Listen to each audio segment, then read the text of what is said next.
इस बार के चुनाव परिणामों के बाद एक बात तो तय हो रही है कि एनडीए भी जो सोच कर नहीं चल रहा था उससे ज्यादा अच्छे परिणाम जो है वो निकलकर सामने आए। इसके पीछे की वजह क्या मानते हैं? क्या एनडीए ने मजबूती के साथ जमीनी स्तर पर चुनाव लड़ा, ये बहुत बड़ी वजह है, या जमीनी स्तर पर महागठबंधन चुनाव नहीं लड़ पाई, ये एक बड़ा कारण है?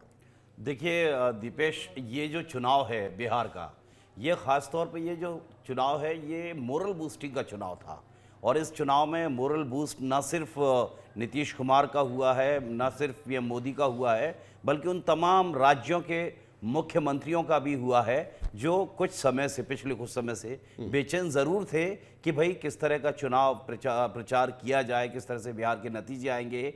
जब आपका जो सर्वे सर्वा है, जो कहें हम लोग, आपका मालिक अगर खुश है तो सबके लिए सब कुछ अच्छा है।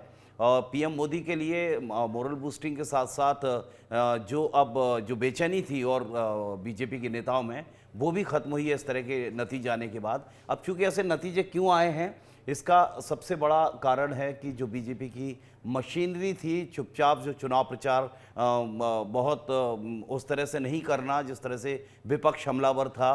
ज़मीन पर जो टीम उतारी गई थी हर राज्यों से, नेताओं, एक पार्षद से लेकर एक सांसद और मिनिस्टर और मुख्यमंत्री लेवल के लोग हर विधानसभा पर डेरा डाले हुए थे। नहीं, मतलब जो आंकड़ा निकलकर सामने आया वो बताया कि लगभग 200 से ज्यादा सांसद वहां पर मौजूद थे, लगभग 2 दर्जन के लगभग जो मंत्री, इससे ज्यादा मुख्यमंत्री, ये तमाम लोग जो हैं वो वहां पर कई कई दिनों से वहां डटे हुए थे। और मैनेजमेंट न सिर्फ कर रखे थे, बल्कि ये तस्वीरें तक निकलकर सामने आई कि किसी राज्य के पूर्व प्रदेश अध्यक्ष तक भारतीय जनता पार्टी के आम लोगों की तरह पंपलेट बांटते नजर आ रहे थे। तो ये भी एक बड़ा सीखने वाला पॉइंट है कि भाई बीजेपी चुनाव कैसे लड़ती है, और उस पर अगर काम हुआ तो शायद उसका असर दिखाई दिया गया।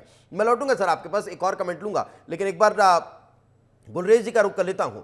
गुलरेज जी, सवाल अब ये खड़ा हो रहा है जो लगातार हर जुबां पर है कि क्या मुख्यमंत्री भारतीय जनता पार्टी का बनने जा रहा है, या फिर नीतीश कुमार पर ही एक बार फिर एनडीए विश्वास जता रही है? देखिए, बड़ी स्पष्ट बात है दीपेश। मैं भारतीय जनता पार्टी का प्रवक्ता भी हूँ और भारतीय जनता पार्टी का कार्यकर्ता भी हूँ। तो मेरा मन तो यही चाहेगा, जिसका हर पार्टी कार्यकर्ता का चाहेगा, कि मुख्यमंत्री जो है वो बीजेपी का हो। लेकिन एक बात और भी है, हम गठबंधन धर्म को निभाने वाले लोग हैं। और ये बात तो आप चाहे अटल बिहारी वाजपेयी जी के समय से देख लीजिए या मोदी जी के समय से देख लीजिए, हम निभाते आए हैं। अभी बीच में कुछ समय पहले के इंटरव्यू में माननीय अमित शाह जी से पूछा गया था कि कौन बनेगा मुख्यमंत्री, तो उन्होंने कहा था मैं कौन होता हूं बनाने वाला भैया, ये तो विधायक करेंगे। तो अब जो एनडीए परिवार है वो बैठेगा, बैठ कर निर्णय हो जाएगा और बहुत जल्दी वो भी मालूम पड़ जाएगा। नहीं, लेकिन जो भारतीय जनता के नेता और कार्यकर्ता इतने लंबे समय से वहां पर डटे रहे, मुख्यमंत्रियों ने भी जेडीयू के विधायकों को, प्रत्याशियों को जिताने के लिए ताबड़तोड़ रैलियां की, तो मंशा तो उनकी भी होगी, इच्छा तो उन सबकी होगी कार्यकर्ताओं के होने के नाते कि भाई भारतीय जनता पार्टी का चेहरा मुख्यमंत्री के रूप में आगे बढ़े, क्योंकि 5 पांडवों में सबसे बड़ी भूमिका अगर बीजेपी की नजर आ रही है तो। दीपेश, मैंने पहले ही कहा कि मेरे मन में क्या है वो भी बताया मैंने आपको, और आपके दर्शकों को कार्यकर्ताओं का भाव क्या है वो भी बताया। और लेकिन मैंने फिर वही कहूंगा कि गठबंधन धर्म है जिसका हम पूर्ण पालन करते हैं, जो होगा वो सामने आ जाएगा। और गठबंधन एनडीए का एक परिवार जैसा गठबंधन है, उनके जैसा गठबंधन नहीं है जो फ्रेंडली मैच खेल रहे थे और फिर परास्त हो गए, बड़ी बड़ी बातें करते थे। और राहुल गांधी जी यहाँ बैठकर पचमढ़ी में घूम रहे थे, किसी को जूडो कराटे सिखा रहे थे, बड़ी बड़ी बात कर रहे थे और निकला छक्का, 6 सीट आई।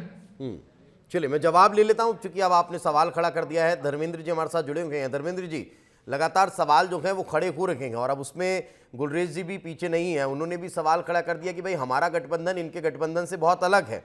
तो फिर गठबंधन पर ही सवाल खड़े करते हैं, क्योंकि हार के बाद अमूमन हमने कई बार देखा है कि उस तरह की मजबूती नजर नहीं आती है। तो ये गठबंधन मजबूत रहेगा या फिर कहीं कोई रार जैसी स्थितियां नजर आ रही है?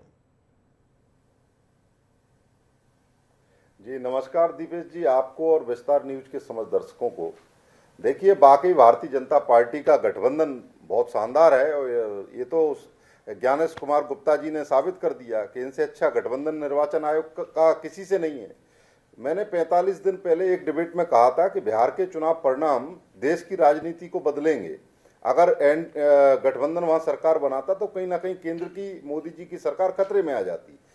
इस कारण से ज्ञानेश कुमार गुप्ता जी ने उस विषय को इतना सीरियस ले लिया कि 100% स्ट्राइक रेट की ओर एनडीए को बढ़ाने का काम किया। आप देखिए बीजेपी 100 सीटों पर लड़ती है, 95 सीटें जीतती है, तो बाकी जो बची हुई सीटें वो भी क्यों छोड़ दी? वो भी जीत जाते तो ज्यादा अच्छा होता। आप मुझे बताइए, जिस दिन मतदान हुआ उस दिन ज्ञानेश कुमार गुप्ता आए और उन्होंने कहा कि 7,42 करोड़ मतदाताओं ने बिहार के भविष्य के लिए मतदान किया है, लेकिन जिस दिन परिणाम आए उस दिन काउंटिंग में 7 करोड़ 45 लाख मत संख्या गिनी गई। तो ये 3 लाख वोटर कहां से बढ़ गए? ज्ञानेश कुमार गुप्ता इस बात को बताएंगे? नहीं बताएंगे। लेकिन चूंकि अपने चुनाव कैंपेन को और अपने प्रचार को इनको सही साबित करना है तो उसके लिए इतने बड़े इंफ्रास्ट्रक्चर की बात करेंगे, इतने लोगों की ड्यूटी लगाई, हमने ये किया, हमने वो किया। अरे ऐसा कहीं आपने विश्व के किसी देश में, किसी प्रदेश में देखा है कि चुनाव के पहले सरकार के खजाने से पैसे निकाल कर जनता के खाते में डाल दिए जाएं 10,000 रुपए प्रति महिला, और उसका फायदा एक विशेष पार्टी को? भाई पार्टी का चुनाव को बढ़ाने के लिए सरकारी ये जो विषय और चुनाव आयोग बोल रहे, ये धर्मेंद्र जी, भारत का दुर्भाग्य है। नहीं मैं मान रहा हूं आपकी बात।